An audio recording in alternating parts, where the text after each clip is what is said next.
সেনাবাহিনী লালাই দিছে, আমার ভিডিও রেস্ট্রিক্ট করে দিছে। তো 5 তারিখের পর দেশের পরিস্থিতি একটু দেখে আসি। আমাদের দেশের মানুষ 7টা ভাগে ভাগ হয়ে গেছে। চলুন দেখে আসি সেই 7টা ভাগ কী কী। দেখেন, আওয়ামী লীগ, বিএনপি, জামাত, চরমোনাই, হিন্দুরা একটা জোট, পাহাড়িরা একটা জোট, পরবর্তীকালীন সরকার কি এই ছাত্ররা একটা দল। তো এরকম 6-7টা যদি দেশের মানুষরা ভাগ হয়ে যায়, তাহলে পুলিশ, সেনাবাহিনী এরা কাদের পক্ষে থাকবে? আমার প্রশ্ন হচ্ছে সেইটা। সেনাবাহিনী বলছে যে তারা জনগণের পক্ষে। তো জনগণই যদি 6-7টা ভাগ হয়ে যায়, তাইলে সেনাবাহিনী কাদের পক্ষে থাকবে? সেনাবাহিনীকে অবশ্য অন্তর্বর্তীকালীন সরকারের পক্ষেই থাকতে হবে। পুলিশ, সেনাবাহিনীরা অন্তর্বর্তীকালীন সরকারের পক্ষে থাকবে। কিন্তু দেশের মানুষ যখন 4-5টা ভাগ হয়ে এদের উপরে অ্যাকশন দিবে, তখন সেনাবাহিনী কার পক্ষে থাকবে?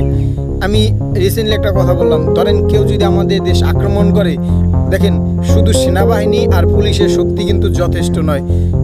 দেশের ছাত্র জনতা বলেন, দেশের নাগরিকদের শক্তি বলেন, সব থেকে বড় প্রায়োরিটি।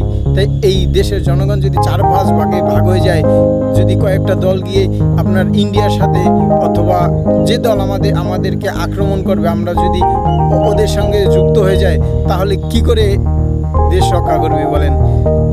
আপনি দেখেন দেশের বর্তমান যে পরিস্থিতি, অনেক লোকই আপনার যদি সাপোজ ধরেন ইন্ডিয়ায় আমাদের আক্রমণ করে, ইন্ডিয়ার পক্ষ থেকে যুদ্ধ করবে অনেক লোক। আমি মিন করে বলবো না, কিন্তু আপনি একটু রিয়েলাইজ করে দেখেন, আমাদের দেশের 2-3টা দলই ইন্ডিয়ার হয়ে যুদ্ধ করবে। এটাই বাস্তবতা। তো দেখেন, যদি যে একটা দেশের যদি জনগণ মানুষই যদি একত্রিত মিল হয়ে না থাকে, সংঘবদ্ধ না থাকে, তাহলে আপনি অন্য দেশের সঙ্গে কিভাবে যুদ্ধ করবেন? আপনি তো নিজেরাই যুদ্ধ লেগে যাবে কয়েকদিন পর। তো ভাই, আগে তো নিজেদের ঠিক হতে হবে, তারপর মানুষের সঙ্গে যুদ্ধ করতে হবে। যেমন দেখেন, এই যে বৈষম্য বিরোধী ছাত্র আন্দোলন হয়েছে, এতে ইন্ডিয়া কিন্তু আমাদের যথেষ্ট হেল্প করছে। ইন্ডিয়াতেও কিন্তু আন্দোলন হয়েছে, কিন্তু ইন্ডিয়ায় কয়টা ইলিশ দিব, কিন্তু এখন সিদ্ধান্ত হয়েছে ইন্ডিয়ায় কয়টা ইলিশ দিব, এই নিয়ে কত ঘটনা, কত কিছু।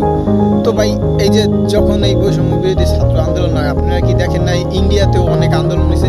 তো ইলিশটা তো তারাই চাচ্ছে, তারা তো হিন্দু ছিল, মুসলমান ছিল, তারাও ছাত্র ছিল, তো ওরাই চাচ্ছে যে আমাদেরকে এই দুর্গাপুজোর সময় ইলিশটা দেব। তো ভাই, তাদের সমস্যাটা কি কর? ওরা হেল্প করছে না ভাই। তো এটা নিয়ে ভাই, মানে এত কথা বলা মানে আমাদের ছোট লোক দেখানো, আর কিছুই না ভাই। এই জিনিসটা নিয়ে এত কথা বলা আমাদের নিজেকেই ছোট করানো, ওদের সামনে, দুনিয়ার সামনে নিজেকে ছোট করা। চাচ্ছে দুর্গাপুজোর সময় কিছু ইলিশ দিয়ে দেই, এমন তো না এমনি দিচ্ছি, এর পরিমাণে তো আমাদের আর কিছু টাকা পাচ্ছি, অথবা আপনার ন্যায্য মূল্যটা তো পাচ্ছি। এমন তো না যে দুর্গাপুজো আসছে এমনি ওদেরকে ইলিশ দেওয়া হচ্ছে, এমনটা তো না।